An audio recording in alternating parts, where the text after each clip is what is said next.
Estamos hoje no 21º dia da exposição bíblica, Carta a Filemon. O tema de hoje é Confiante na tua obediência. Capítulo único, versículo de número 21, que diz o texto sagrado: Escrevi-te confiado ou confiante na tua obediência, sabendo que ainda farás mais ou além do que te digo. Obrigado, ocupem um assento.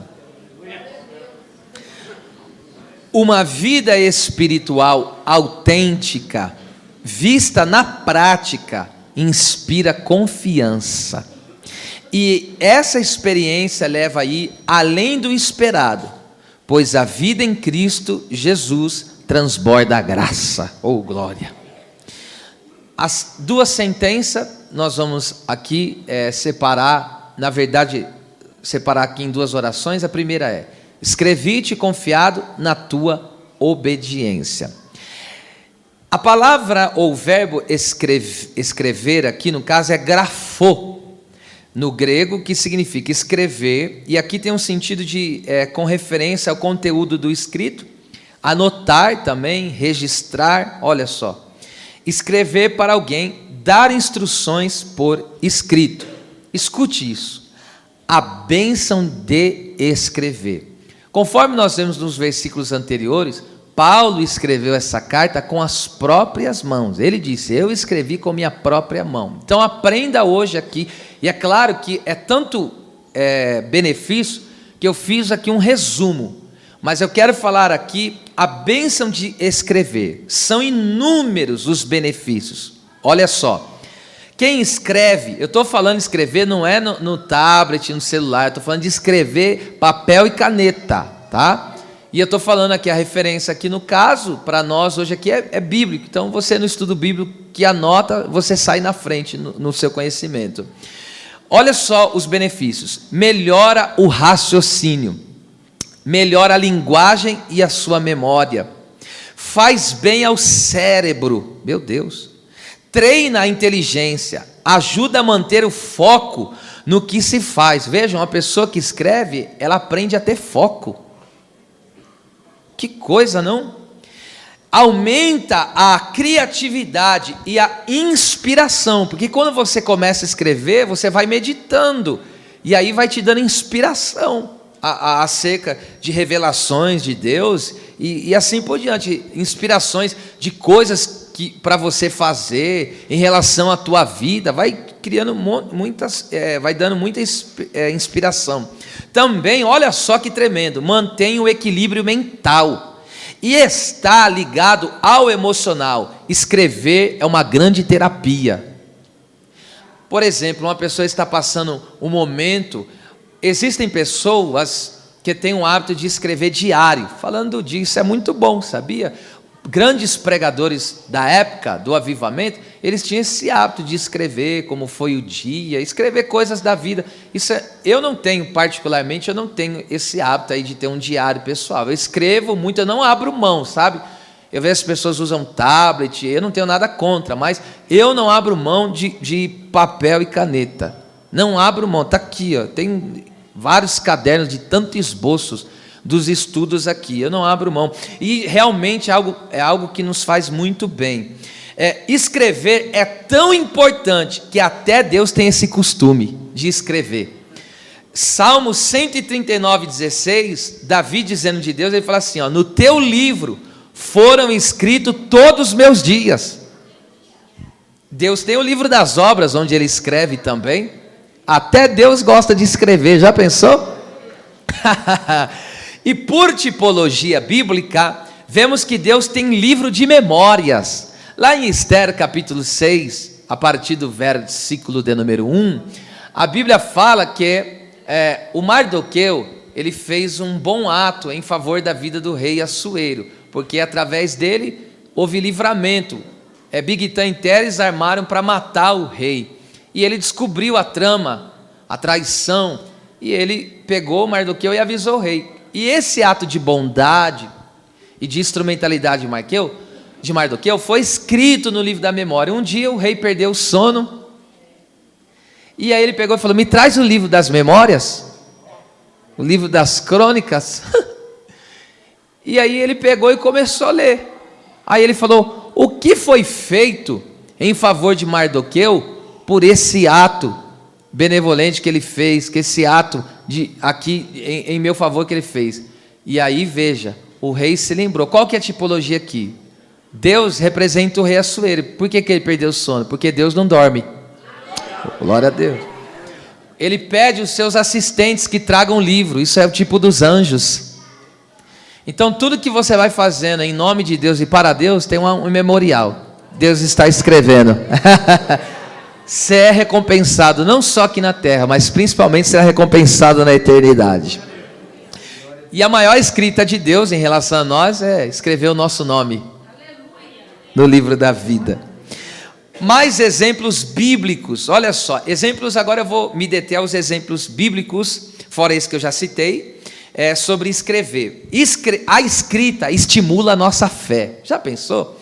Está escrito em João 20, 30 e 31, está escrito assim: e esses sinais foram escritos para que creiais que Jesus é o Filho de Deus, e crendo nele tenhais vida em seu nome. Então a escrita aqui no caso estimulou a fé.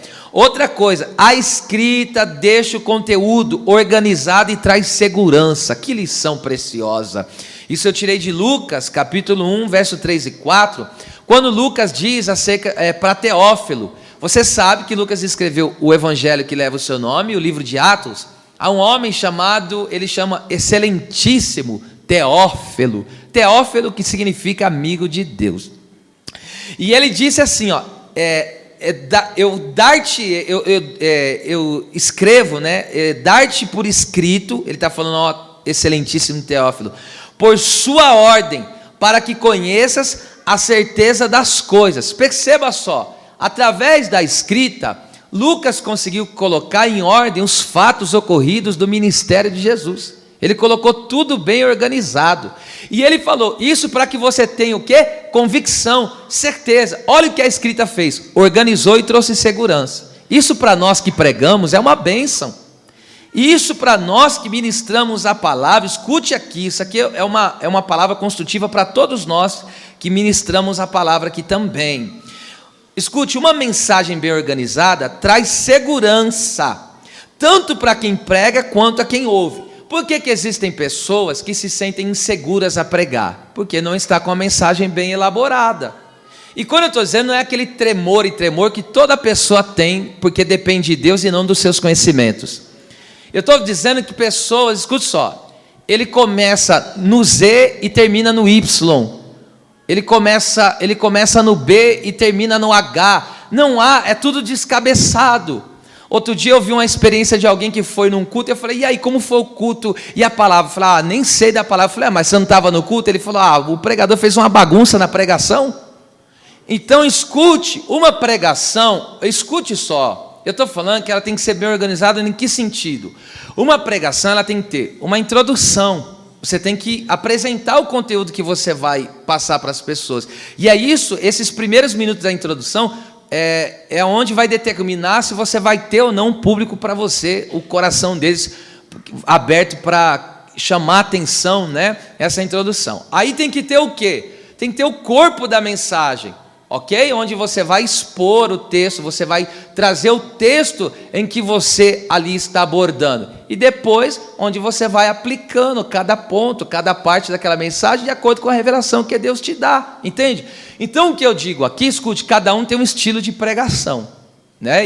E é claro, eu tenho um estilo, os pastores, cada um aqui tem um estilo, mas uma coisa que todos nós temos que ter, essa organização, entende? Porque às vezes a pessoa prega, a gente não sabe, eu estou falando, eu cometi esse erro, eu estou falando, hoje quando eu li, estava dividindo com a minha esposa, eu fui pregar, meu irmão, pastor William, dirigia a obra lá em Cotia, não sei se você lembra dessa obra, pastor Marcos, e eu fui pregar em Cotia, e eu era novo ainda nesse mistério da pregação, e ele me pegou de supetão, você que prega hoje, vixi, para mim pregar naquela época, a pessoa tinha que me dar um tempo, até dias, mas ele me pegou na hora, você que vai pregar hoje. Eu falei, eita, e eu nunca recusei. E aí eu fui para cima. Aí sabe o que eu fiz? Eu li um texto do Novo Testamento, abri a Bíblia e li lá um texto que falava sobre uma história de Jesus. E eu comecei na empolgação, comecei a falar de Davi. Li um texto sobre Jesus e só preguei sobre a história de Davi. Aí os irmãos não entenderam, foi nada, mas ele não leu o texto lá falando de Jesus, o que ele está pregando de Davi? Então, entende? Aí o que aconteceu? Mas eu digo para você, aquela noite o poder caiu. Por quê? Porque sempre foi uma pessoa de oração. E o poder caiu, você veja, eu fiz uma salada de fruta naquela pregação. Mas o que aconteceu? Até o poder de Deus se manifestou no meio da congregação, porque a palavra é poderosa. Só que não foi bom o conteúdo, a forma como eu passei, porque não foi organizado para as pessoas. Porque naquela época eu orava demasiadamente em relação ao que eu estudava. Entende? Só para você entender, às vezes ficava 5 horas de oração e meia hora só de estudo. Então aí ficou desproporcional o negócio. E agora, veja só que coisa tremenda. Eu não estou dizendo que todo mundo tem que fazer esboço, porque tem pessoa que não consegue, né, elaborar um esboço, e, enfim, ok? Não estou dizendo nada disso, mas uma pregação ela tem que ter pé e tem que ter cabeça. Você lê o texto, você explica o texto que você está lendo e depois você aplica a mensagem. E você não precisa, é claro, se você for pregar uma mensagem temática, você não precisa ficar preso ao texto em que você leu. Você vai falar de fé, você pode usar vários exemplos mais de fé. Agora, uma pessoa começa a pregar e fala assim: Deus colocou no meu coração. Irmão, isso não existe. Ele começa a pregar uma coisa e fala: não, mas Deus colocou no meu coração e eu estou indo por aqui. Não, mas você lê o texto, você tem que ler o texto que você está... Vocês estão me entendendo aí ou não? Amém? Isso é importante para nós, tá? Acredito que é válido para o nosso crescimento. Outra coisa, terceira coisa que a escrita faz, a escrita perpetua o conhecimento. Apocalipse 1:11 diz, Jesus falou para João: o que vês escreve num livro. Até hoje está perpetuado o que foi escrito. Outra coisa que a escrita faz, ativa a nossa memória. Que coisa linda! Êxodo 17:14, disse o Senhor a Moisés: escreve isto para a memória, ou seja, para você nunca mais esquecer. E outra, a escrita fixa o conteúdo e traz clareza. Esse eu vou ler, Abacuque 2:2. Olha que lindo. Então o Senhor me respondeu e disse: escreve a visão. Olha o que Deus disse para Abacuque: escreve a visão. Você sabia que tem revelação que Deus te dá, se você não escrever na hora, você esquece? Eu já perdi muitas. Eu já perdi as contas de quantas revelações. Eu não perco mais hoje. O que eu tiver na mão, se tiver o celular na mão, o que eu tiver na hora. Porque às vezes você está orando, flui uma revelação, você tem que anotar na hora. Então o Senhor me respondeu e disse: escreve a visão, e torna bem legível sobre tábuas, para que a possa ler o que correndo passa. Ou seja, vai estar tão legível a escrita, que até quem passar correndo vai conseguir ler. É isso que o texto está querendo dizer. Então veja o que a escrita faz. Isso é muito tremendo. Conforme já falei, quando Deus te der algo, escreva, anote, registre isso. Que nem um estudo como esse, você vai ouvir várias coisas. Anote, escreva alguma coisa, porque às vezes você vai estar estudando outra coisa, o Espírito Santo vai ativar isso em você. É assim que a didática do Espírito funciona na nossa vida. Como que você vai conseguir ter revelações, praticar o estudo, dar estudo, se você assim não buscar e não guardar? Antigamente eu ia muito pela minha cabeça. Não, eu guardo, esqueci tudo. Esquece. Então quando você vai anotando, isso vai ficando gravado. E agora a escrita, por que a escrita deixa algo assim legível? Por quê? A escrita leva a meditação. Você vai lendo, você vai escrevendo e vai meditando. E isso dá-nos maior clareza na nossa mente. Você sabia que os escribas, eles se tornaram doutores da lei, da palavra de Deus? E por que os escribas, se não eram homens acadêmicos, se não eram homens capacitados de forma acadêmica, por que eles se tornaram doutores? Porque eles eram escribas. Eles iam copiando, eles iam escrevendo e guardavam tudo, a palavra. Então eles tinham a palavra na cabeça deles. Veja só, tenha um hábito, escreva versículo, alguma coisa interessante que Deus te deu, tem esse hábito de escrever. Pastor, eu não gosto de escrever, eu também nunca fui dessa área, nem da escrita, nem da leitura, mas Deus tem me dado vitória. Hoje, eu estou pegando um hábito pela escrita, que daqui a pouco até livro, se Deus preparar, vou escrever aí, viu? Vamos esperar no tempo de Deus aí, uma capacitação, melhorar o português, Deus vai dar vitória. Então vamos lá, escrevi-te, uma boa lição aprendida. Confiado, veja que lindo, confiado na tua obediência. Confiado aqui é peitho, que significa depositar confiança em, ter confiança, estar confiante, sentir-se assegurado. A confiança que fala de dependência somente na pessoa de Jesus, somente em Deus. O Salmo 118:8, alguém já disse, eu nunca conferi isso, que o versículo central da Bíblia, onde está no meio, sabe, palavra por palavra, é o Salmo 118:8, que está escrito: melhor é confiar em Deus do que confiar no homem. Está escrito em Jeremias 17:5 e o 7, diz assim: maldito é o homem que confia no homem, faz dele o seu braço forte, mas feliz, bem-aventurado é aquele que confia no Senhor. Então aprenda uma coisa aqui tremenda. Então, o que deixa Paulo confiante e seguro acerca da posição de Filemão? Por que Paulo diz, eu estou confiante na tua obediência? O que fez Paulo ficar assim? O apóstolo dá um voto de confiança a Filemão, confiante no quê? Na obra que Deus fez em sua vida. 2 Tessalonicenses 3:4, veja. E confiamos de vós no Senhor. Perceba que Paulo não está dizendo diretamente, por si só. Ele não está dizendo, eu confio em vocês. Eu confio na obra que Deus fez em vocês.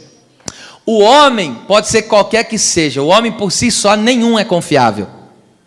Nem você que está me ouvindo, nem eu que estou te falando. Por si só, você não é confiável, eu não sou confiável, nenhum ser humano por si só, eu estou dizendo, é confiável. Agora no Senhor muda a história.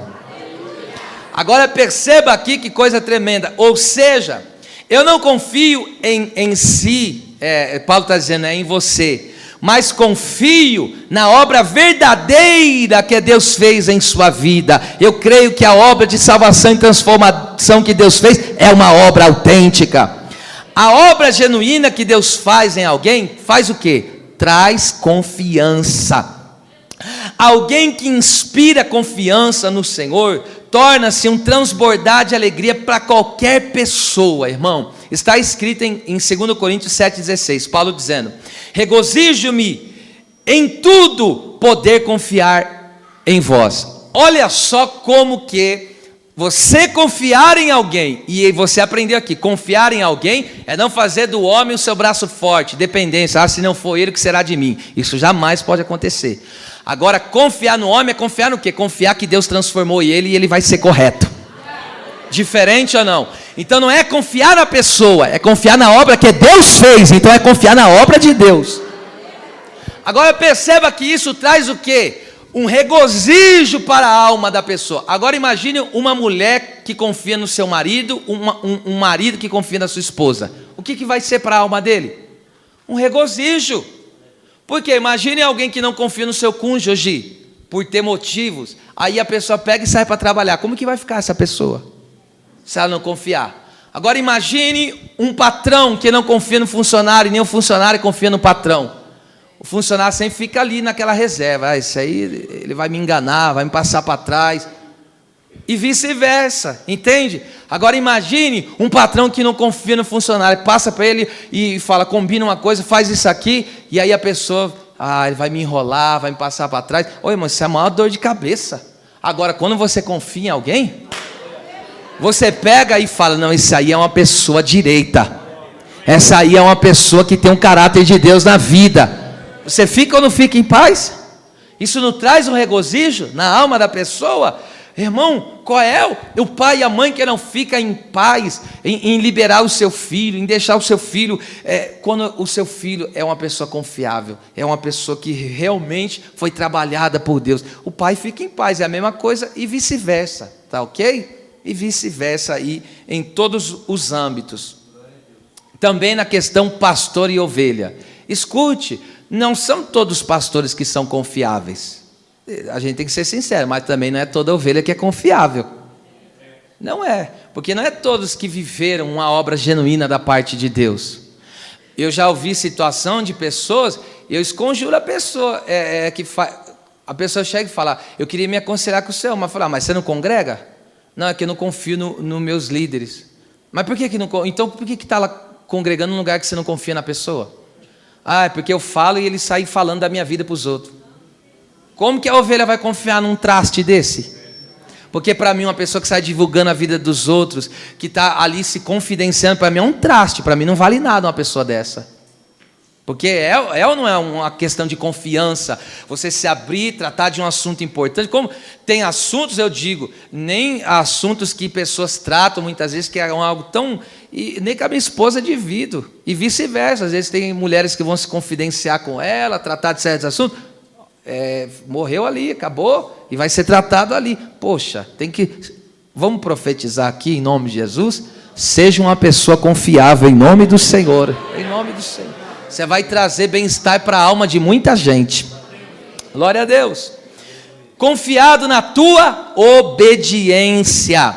Obediência aqui é hypakoe no grego, que significa obediência em resposta aos conselhos de alguém.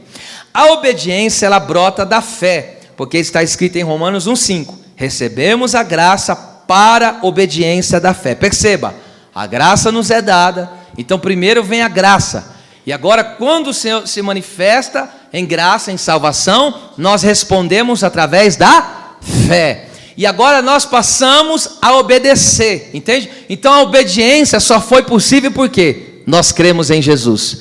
Então a pessoa que crê em Jesus, ela passa a ser obediente. Então, olha só que coisa tremenda é isso aqui. Oh meu Deus, que coisa maravilhosa. Ou seja, não existe obediência sem fé genuína em Jesus Cristo. A única maneira de uma pessoa obedecer, segundo o ponto de vista da Bíblia, é alguém que crê em Cristo e ela vai passar a obedecer. Por quê? Porque Jesus é perfeito. Jesus nunca desobedeceu o Pai. Então quem tem fé em Jesus vai obedecer como Jesus obedeceu. Observe só isso, os desejos pecaminosos estorvam, são impedimento aos crentes em sua obediência. 1 Pedro, capítulo 1, versículo 14. Como filhos obedientes, não vos conformando, que é tomar a forma, né? O padrão, com as concupiscências, que no caso aqui seria desejo proibido, desejo por aquilo que é pecaminoso, que antes havia em vossa ignorância. Agora perceba só isso. A palavra aí conformando, significa conformar-se a mente e caráter de alguém ao padrão. O nosso velho homem, antes de sermos resgatados por Cristo, estava no padrão do mundo. E o que fazíamos? Pensávamos e agíamos de acordo com o mundo. Mas hoje Cristo mudou isso. O que significa pensar em agir como o mundo? Um exemplo muito simples aqui. Por exemplo, para um casal jovem que ainda está na fase do namoro, não é casado, na linguagem do mundo, ele ter uma vida sexual ativa, isso é o que para o mundo? Normal? É algo muito normal. Na verdade, quem não pratica o ato sexual no mundo, na fase do namoro, é uma pessoa que eles esconjura.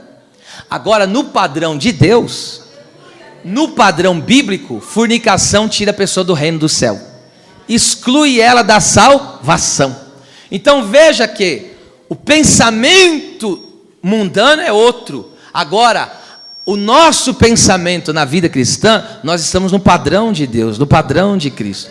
Então, veja, o nosso caráter, por exemplo, aqui questão do caráter, no mundo é natural. Alguém mentir, alguém puxar o tapete do outro, alguém passar por cima do outro para tomar o lugar dele. Para eles isso é normal. Normal é entre aspas, né? Mas no mundo isso aí é normal, ok? É normal vir o guarda e a pessoa ir lá e, tá aí o leite das crianças e corrompe. No mundo é normal. Agora na vida cristã, isso não faz parte, ok? Isso não faz parte do padrão de Deus. Agora veja o que Cristo fez conosco. Cristo fez conosco, veja só, 1:22 agora. Purificando a vossa alma na obediência à verdade, que é Cristo, para o amor fraternal, irmão, não fingido. Amai-vos ardentemente uns aos outros com um coração puro. Pega isso aqui, minha gente querida. O Evangelho, a verdade que é Cristo, purifica a nossa vida na obediência e elimina toda a malícia do nosso coração.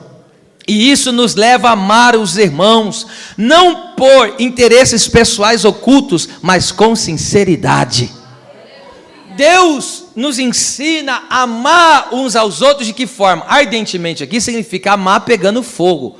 Mas por que eu tenho que amar o meu irmão assim, nessa intensidade? Não é porque o meu irmão tem algo a me oferecer. É amar com sinceridade, sem troca de favores, sem interesses pessoais. Eu amo ele porque eu pertenço à mesma família que ele, servimos ao mesmo Deus, estamos na mesma fé, no mesmo Espírito, ok? Então agora perceba só isso aqui. Os nossos pensamentos determinam a nossa conduta. Repito. Os nossos pensamentos determinam a nossa conduta. Por isso, o Evangelho começa no arrependimento. O que é arrependimento? Mudança de mente. É isso que é arrependimento, é a mudança de mente. Está escrito isso em Mateus 3:2. Eu preciso ler esse texto. 2 Coríntios 10:5. Paulo fala sobre ter uma mente presa, cativa à obediência a Cristo. Olha só. Ele está falando que as armas da nossa guerra contra o inimigo, contra os demônios, essa guerra, as armas da nossa guerra, elas não são carnais, não são armas terrenas, mas as nossas armas são espirituais, poderosas em Deus, ele diz o quê? Para destruição das fortalezas. Logo, o inimigo, ele monta uma fortaleza, no sentido que ele levanta uma muralha na mente da pessoa, de tal maneira que a pessoa, ela não consegue entender a verdade de Deus revelada na sua palavra, ela não consegue entender que Jesus morreu por ela e ela tem que entregar a vida para Jesus e passar a viver essa vida de fé obediente. E aí o inimigo vai colocando essa fortaleza de tal maneira que alguém pode lançar a palavra, mas a pessoa está tão confiada naquele pensamento. Esse negócio de igreja, esse negócio de céu, de inferno, é tudo balela. É uma fortaleza que Satanás levanta. Só que agora a Bíblia diz que as armas da nossa milícia destroem essas fortalezas. E quais são uma das armas? É claro, oração, jejum e tantos outros. Destruindo os conselhos e toda altivez, que se levanta contra o conhecimento de Deus. Então o trabalho do inimigo é se levantar contra o conhecimento de Deus. E qual é o conhecimento de Deus? O revelado, a palavra de Deus. Então o inimigo quer roubar o entendimento das pessoas acerca da palavra, quer colocar engano, quer colocar mentira, coloca cegueira e coloca uma barreira para que a pessoa não chegue ao conhecimento. E conhecereis a verdade e ela libertará. Aí olha só, e levando cativo todo entendimento à obediência de Cristo, o nosso Senhor. Perceba isso aqui, a nossa mente é um campo de batalha. O mundo e Satanás tentam corromper a nossa mente, maneira de pensar e propósitos, porque o mundo, qual que é o propósito do mundo? O propósito do mundo se consiste em coisas terrenas, em ter. Eu tenho que ter o carro, eu tenho que ter a casa, eu tenho que ter dinheiro, eu tenho que conquistar, eu tenho que ter visibilidade, eu tenho que ter fama. Esses são os propósitos do mundo. Então, qual que é o propósito do crente? Almas, o céu, a vida eterna. Então, Satanás, ele tenta corromper essa realidade. Ok? Esse conhecimento de Deus, ele tenta corromper, colocar outros valores que não são os valores de Deus na mente dos seres humanos. Então, primeira coisa, temos que examinar nossos pensamentos. Existem pensamentos que vêm de nós mesmos. A origem dos pensamentos tem muitos, que é a maioria do caso, são nossos, surgiu de nós. E o que eu tenho que fazer com os meus pensamentos? Você tem que examinar eles, se são pensamentos de Deus. Às vezes está surgindo um pensamento do teu coração, vindo para a tua mente, e você não pode, se aquele pensamento não for um pensamento que está conformado às Escrituras, você tem que rejeitar ele na hora. Por exemplo, a ansiedade vem de Deus? Então está o que? As preocupações estão tomando conta do seu coração e está deixando a sua mente pilhada. O que você tem que fazer? Examine esse pensamento e combata ele. Como? Na oração. Na oração. Outra coisa que é importante nós entendemos aqui é que, além de examinarmos nossos pensamentos, administrar eles, nós temos que repreender as setas do inimigo.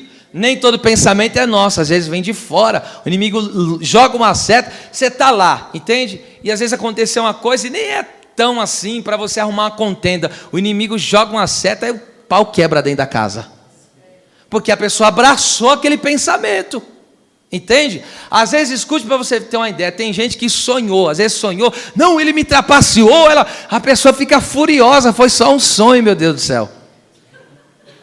E a pessoa, porque o inimigo mandou uma seta, e ela abraçou como se fosse uma verdade, a pessoa fica revoltada e fica maluco. Gente do céu, vamos administrar essas coisas aí, gente. Repreende toda seta maligna. Devemos temer a Deus, pois Ele conhece todos os pensamentos e intenções do coração. Irmão, aquilo que eu e você, o que nós pensamos, Deus sabe o que nós pensamos. O que está passando na sua cabeça aí agora, Deus sabe o que está passando. E Deus sabe o que você está intencionando fazer. Então isso nos leva ao quê? A temer a Deus. Às vezes a pessoa está com os pensamentos meio errados, quando ela teme a Deus, opa, o sangue tem poder. O sangue de Jesus. E outra, devemos concentrar a nossa mente nas coisas divinas. Por isso que Paulo disse, busca e pense nas coisas celestiais. E vigiar acerca do que vemos e ouvimos. Olha o que a Bíblia diz no Salmo 101:3. Não porei coisa má diante dos meus olhos. A nossa mente tem que estar presa a Cristo a ponto de ser incapaz de desobedecê-lo. Ok? Então, entenda, existem coisas que a pessoa vê, aquilo é uma porta de entrada para que a tentação entre na vida dela. Aí viu, aí o inimigo já começa a bombardear a mente. Por isso que não é bom você ficar... Tem gente que é fascinado por notícia ruim. Eu não sei os programas que chama. É só polícia caçando ladrão, é tiroteio, Nossa. Irmão, vai ouvir uma coisa mais importante. Eu estou falando que tem gente que é fissurado. Eu não estou dizendo que você não pode ver, se atualizar as coisas do mundo, não estou dizendo nada disso.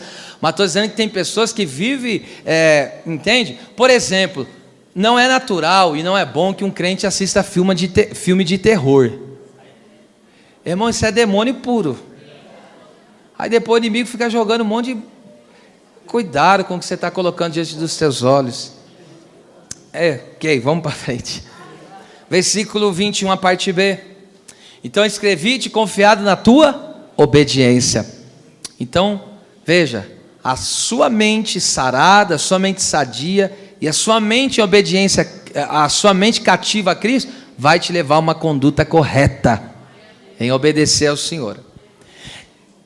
Escrevi-te confiado na tua obediência, sabendo que ainda farás mais do que eu estou dizendo para você. A palavra sabendo é eido ou oida no grego, que significa saber, conhecer.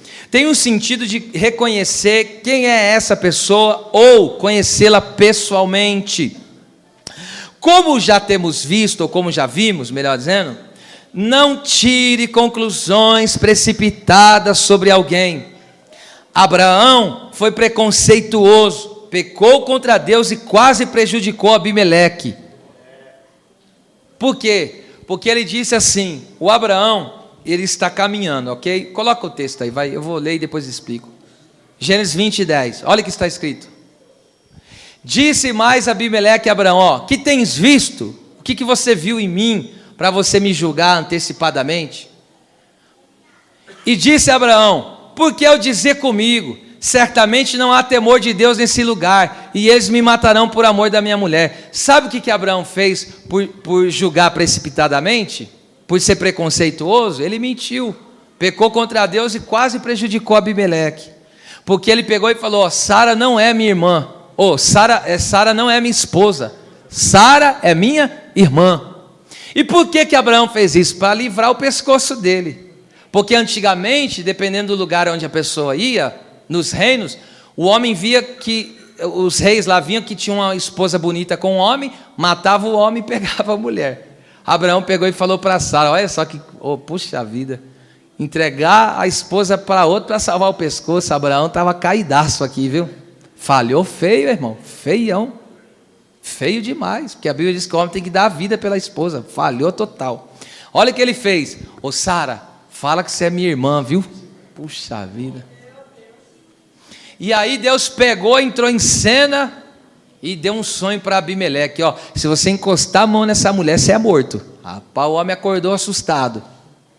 Aí ele pegou e falou: Senhor, o Senhor ferirá o justo, o Senhor ferirá o justo, o Senhor ferirá o inocente. Aí Deus falou: eu só não fiz nada com você porque sei que você é inocente na história, mas devolve essa mulher porque é esposa de Abraão. E aí Abimeleque imagine, Abimeleque dá uma chicotada em Abraão, porque Abraão está olhando, escute só, ele está olhando para Abimeleque, ele não conhece Abimeleque, mas ele está dizendo: esse homem não teme a Deus não, só porque viu por fora, falou assim. É como hoje, alguém vê alguém de tatuagem e fala, porque vê de tatuagem é preconceituoso. A pessoa fez a tatuagem quando era do mundo, não era crente, aí vê lá, isso aí não é muito. Hoje existem essas coisas aí, viu? Às vezes vê uma pessoa que não está se vestindo nos padrões que nós acreditamos, que nós gostamos, no padrão que é estabelecido de forma denominacional. Aí as pessoas julgam, né? Falam: isso aí não se veste como nós, então cuidado com essas coisas aí, viu? Cuidado com essas coisas aí, porque às vezes você olha e cuidado, não é assim que você avalia a vida de alguém. Não faça isso, pelo amor de Deus, você vai passar vergonha, hein? Veja, Abraão julgou sem conhecer, e conhece uma pessoa na comunhão da mesa. Mesa fala de contato pessoal, fala de tratar de negócios, fala de conhecer o estado do coração através da língua. Você sabia que antigamente se avaliava a saúde de alguém, os médicos avaliavam examinando a língua? Logo, a saúde espiritual é vista da forma como a pessoa se comunica, ela fala. Quer conhecer a saúde espiritual de alguém? Vê como que é o conversar dele na mesa. É aí que você conhece, meu amado. Não tem aonde escapar, meu querido. Escute isso aqui. A mesa, já falei, mesa fala de um contato pessoal. Você está tendo um contato com a pessoa, você está conhecendo o andar, o viver da pessoa. Mesa fala de você tratar de negócio, você combina, você dá a palavra. É ali que você vai conhecer se ele é ou não é crente. É ali que você vai conhecer se ele é homem ou é mulher de palavra. Entende? É na mesa dos negócios.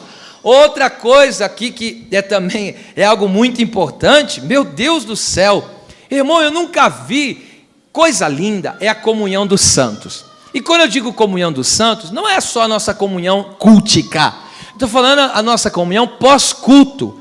Eu acho lindo as pessoas se reunirem, comerem junto, festejar junto. Agora o que eu acho ridículo é alguém sentar e pegar e o assunto do almoço é o irmão.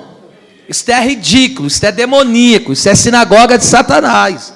Se reúne, coma, beba junto, mas fala das grandezas que Deus está fazendo, fala das obras que Jesus está operando. Aleluia. Ficou sabendo? Pare com essa história furada. Pare, você já é maduro da fé. Sentou na mesa, é ali que você conhece, porque tem gente, falador, ele não aguenta. É 2, 3 sentadas, ele já vai se revelando. É 2, 3 sentadas, sentou uma vez na mesa, sentou outra, aí ele já começa soltando aos poucos.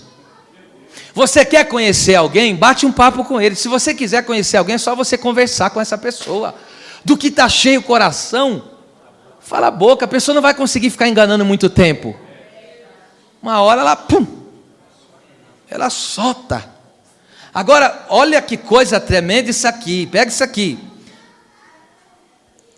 Na comunhão da mesa se tem um conhecimento de quem é o traidor e de quem é o homem de Deus. É na mesa. Mas da onde o pastor tirou isso? Da Bíblia.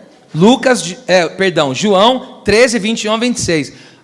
Onde o traidor foi revelado? Judas? Na mesa. Jesus pegou e deu pão para ele. Na hora o texto diz, foi revelado. E quando foi que a sunamita falou, eis aí o homem de Deus? Na mesa. Quando ela retinha para comer pão, mesa, sentando junto com... E aí Eliseu passava lá, a mulher era rica, mas ele nunca se aproveitou daquela mulher. Nunca se aproveitou. Porque tem gente que às vezes vê alguém que tem uma condição melhor, irmão, é um aproveitador, é um sanguessuga, hein? Mas Eliseu nunca pediu nada, a mulher sentiu no coração e deu. Toma aí, Eliseu, uma casa e umas mobilinhas aí, ó. Mas ele não pediu. Ele não chegou e falou, ó, me dá aí um negócio. Ele não se aproveitou. A mulher viu que ele era homem de Deus. Glória a Deus. Que Deus possa sarar a comunhão da mesa. Oh Deus, eu estou sentindo uma graça de Deus aqui. Deus me deu uma revelação específica para alguém aqui. E há uma situação que acontece no meio da tua parentela. As pessoas se reúnem. Olha, é só aquela contenda, é só a falação. Deus está dissolvendo essa praga, porque no meio da tua família vai reinar a bênção, a paz do Senhor. Glória a Deus. Ei. Olha que Paulo diz, eu estou sabendo, Filemão, eu te conheço, rapaz, que ainda farás é poiel no grego, que significa fazer, produzir, executar, agir corretamente. As obras do ser humano nunca são neutras, não esqueça disso, as obras do ser humano nunca são neutras, constituem obediência ou desobediência diante de Deus. Em 1 Coríntios 10, 31 diz, façais qualquer coisa, fazei tudo para a glória de Deus. Essa é a peneira do que nós fazemos. Se o que nós estamos fazendo, Deus vai ser glorificado, então faça. Mas se eu fazer e Deus não pode ser glorificado naquilo, não faça. Aleluia! Porque se eu faço algo que Deus não é glorificado, então isso é desobediência. Então não tem como ficar em cima do muro, ok? E outra coisa, agir corretamente somente seguindo o exemplo de Cristo. João 13,15, eu vos dei o exemplo, como eu fiz, agora vocês façam também.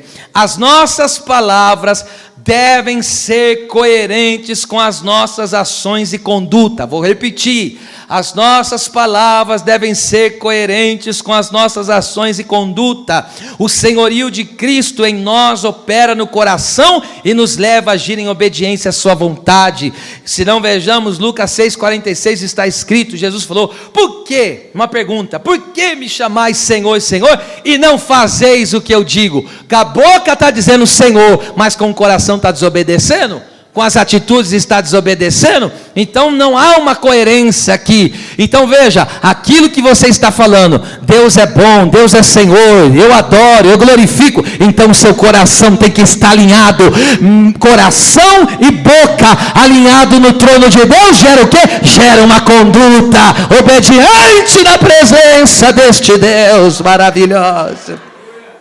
Agora ele diz ainda mais, sabendo que ainda farás mais, hiper no grego, acima, além, mais que. A pessoa que é comprometida com excelência, ela vai além. Vou repetir, a pessoa que é comprometida com a excelência, ela vai além. E eu deixo essa palavra profética, seja comprometido, seja comprometida com a excelência, com aquilo que excede. Nunca fique na mediocridade, no mediano. Não, eu digo isso no mínimo detalhe. Você vê quando uma pessoa tem a excelência na vida, você pede para ela, ó, faz uma mesa, um pão. Ela faz a mesa, ela faz o pão, ela faz o suco, ela põe o pão de queijo, porque isso é excelência. Ou só dá só, não, eu não quero muita coisa não, só dá uma ajeitadinha. Ô irmão, a pessoa surpreende, faz um negócio lá que a pessoa fica até assustada quando vê aquele serviço. Por quê? Excelência. A pessoa que está comprometida com a excelência, oh meu Deus, ela sempre vai além. Jesus ensinou isso para nós em Mateus 5,41. Olha o que ele diz, a lição é importante. E se qualquer te obrigar, aqui é o forçar, a caminhar uma milha, vai com ele quantas? 2. Escute, aqui refere-se à prática romana de ordenar que as pessoas carregassem a bagagem do militar. Por que você acha que obrigaram Simão Cirineu a carregar a cruz? Era uma lei da época, ok? Então os romanos, os soldados romanos, eles tinham um monte de aparato, ali os apetrechos, tudo pesado. Pegavam um civil, uma pessoa da rua e obrigava, era uma lei, agora você vai carregar comigo, 1 milha. Aí Jesus pega e fala, se ele te obrigar, se ele te forçar a caminhar 1 milha, não vai só uma com ele. O que Jesus, qual a lição poderosa que Jesus está ensinando?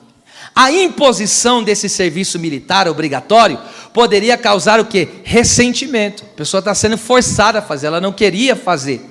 Aqui Jesus ensina a não ser vingativo e nem malicioso, mas ter atitude de ajuda e disposição.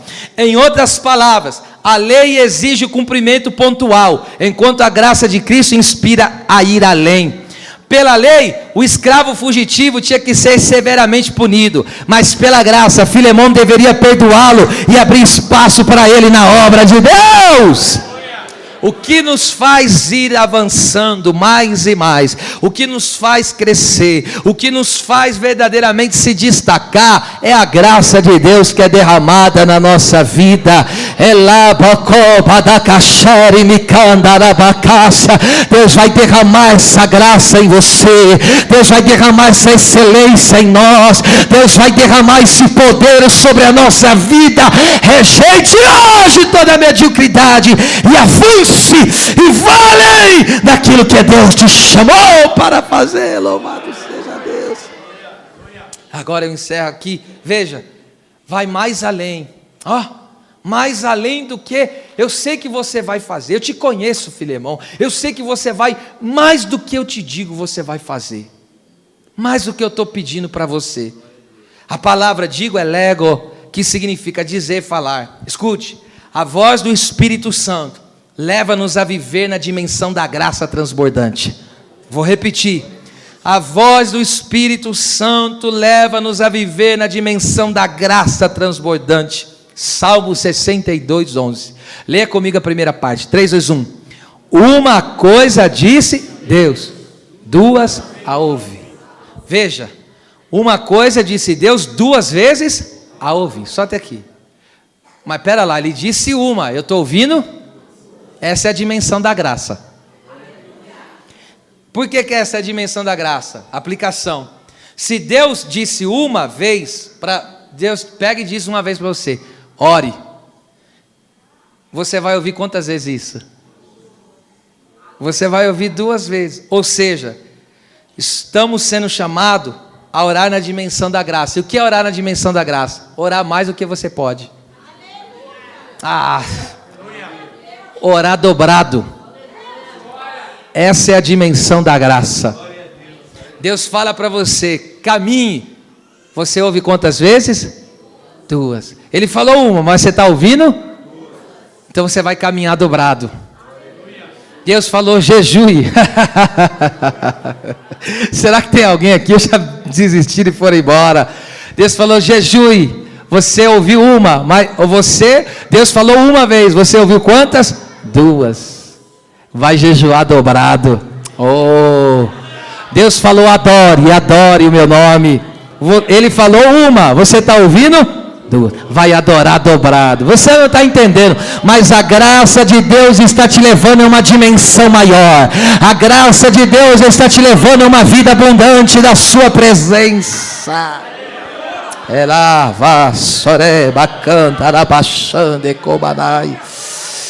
Ah, como eu me maravilho com essa graça transbordante do Senhor, porque quem aqui de nós conseguiríamos fazer qualquer coisa que seja se não fosse essa graça?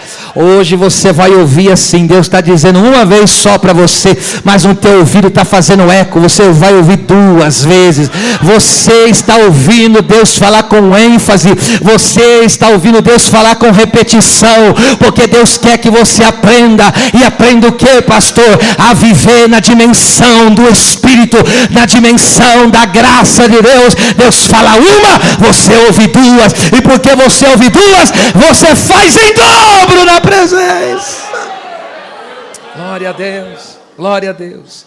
E eu encerro esse estudo dizendo, Paulo escreve a Filemon, confiante na obra de Deus autêntica de salvação em sua vida, e por conhecê-lo pessoalmente e ter experimentado o seu caráter cristão, sabe que ele vai discernir a voz do Senhor, em obediência fará, além do que o apóstolo está lhe pedindo. E as palmas louvem ao Senhor.